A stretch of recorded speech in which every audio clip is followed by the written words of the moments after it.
काँग्रेस पक्षाच्या राज्य निवडणूक मंडळाची बुधवारी बैठक हर्षवर्धन सपकाळ यांच्या अध्यक्षतेखाली बैठक दादरच्या टिळक भवन येथे बैठकीचं आयोजन। 38 वर्षांनंतर कृषी विभागाला मिळाले नवे बोधचिन्हांनी घोषवाक्य।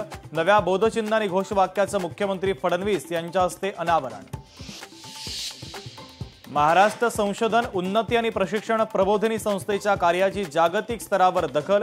अमृत दुर्गोत्सव 2025 ला गिनीज वर्ल्ड रेकॉर्डचा बहुमान। मुख्यमंत्री फडणवीस यांच्याकडे प्रमाणपत्र केलं सुपूर्द।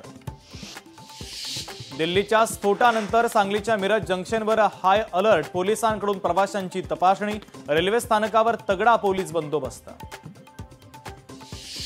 दिल्ली स्फोटानंतर मुंबई अलर्टवर। कल्याण रेल्वे स्थानकावर सुरक्षा वाढवली। कोणताही अनुचित प्रकार घडू नये यासाठी पोलिसांकडून खबरदारी।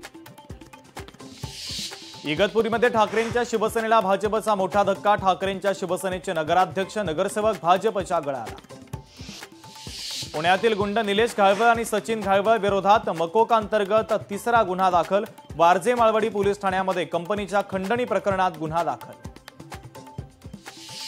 रोहित आर्य एन्काउंटर प्रकरणी रीट याचिकाकर्ते वकील नितीन सातपुतेंनी घेतली मागे। तर याचिका दाखल करण्यापूर्वी पोलिसांकडे तक्रार न केल्यानं कोर्टाचा आक्षेप। छत्रपती संभाजीनगरमध्ये फायनान्स एजंटला मारहाण। नागरिकांची गाडी ओढणाऱ्या एजंटवर नागरिकांनी रोष केला व्यक्त। शहरात अनधिकृत एजंटचा सुळसुळाट।